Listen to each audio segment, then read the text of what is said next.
बिजली बनाने का खर्चा सिर्फ 10 रुपए फी यूनिट है, लेकिन मुख्तलिफ चार्जेस और टैक्सेस के बाद ये हमको 65 से 70 रुपए फी यूनिट पड़ जाता है। कि बिजली के बिल्स में इतनी तेजी से इजाफा हो क्यों रहा है? बिजली के बिल देखकर आवाम के सब्र का फ्यूज उड़ गया। बिजली के बिलों में नाजायज टैक्स को फौरी खत्म किया जाए। बिल्स में फ्यूल प्राइस एडजस्टमेंट शामिल करने के खिलाफ शहरी सड़कों पर निकल आए।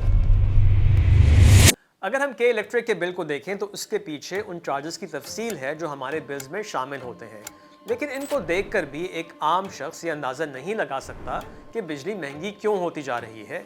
अलबत्ता अवाम इस बात पर ज़रूर मुत्तफ़िक हैं कि ये मुख्तलिफ हुकूमतों की नाक़िस पॉलिसीज़ हैं जिनका खमियाजा वो भुगत रहे हैं।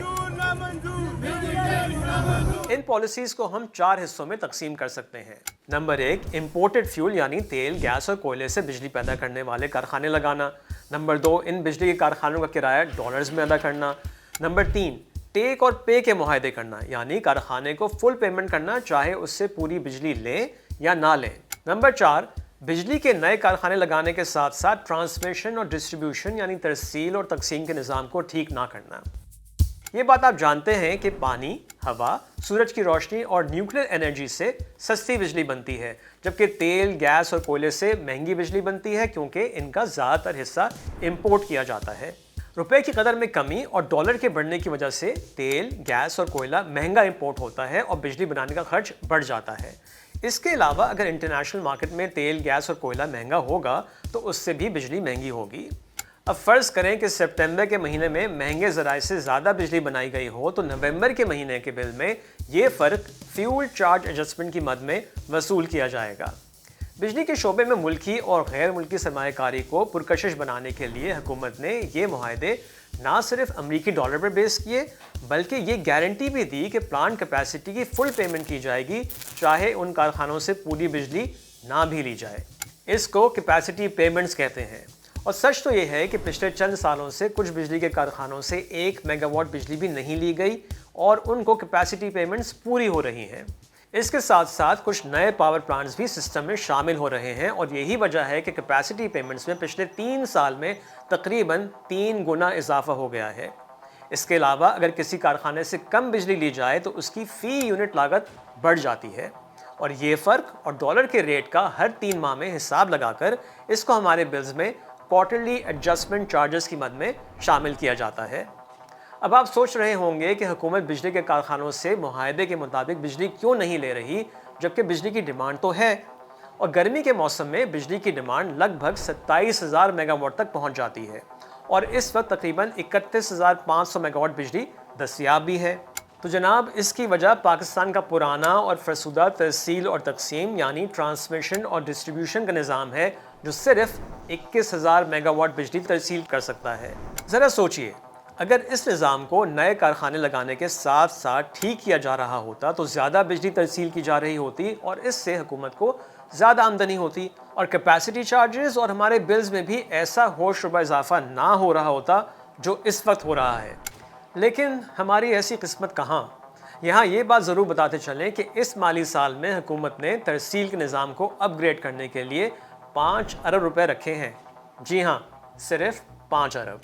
अच्छा जनाब, अब आप आ जाएं दोबारा बिजली के बिल पर, जहां एक और सरचार्ज, एडिशनल सरचार्ज PHL के नाम से मौजूद है।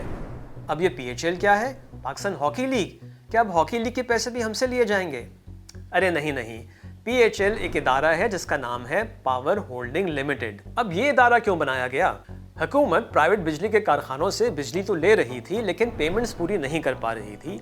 इसकी सबसे बड़ी वजह यह थी कि डॉलर ऊपर जा रहा था जिसकी वजह से कैपेसिटी पेमेंट्स बढ़ रही थी। इसके अलावा पैदावारी लागत बढ़ने के बावजूद बिजली की कीमत में इजाफा भी सही वक्त पर नहीं किया जा रहा था। इस तरह नॉन पेमेंट्स बढ़ती चली गई और अब ये तकरीबन 2600 बिलियन रुपीस तक पहुंच गई हैं। इसको सर्कुलर डेट या गर्दिशी कर्जा कहा जाता है। जून 2009 में हुकूमत ने पावर होल्डिंग लिमिटेड बनाई और गर्दिशी कर्जे की कुछ रकम उसमें ट्रांसफ़र की और कुछ अदा कर दी।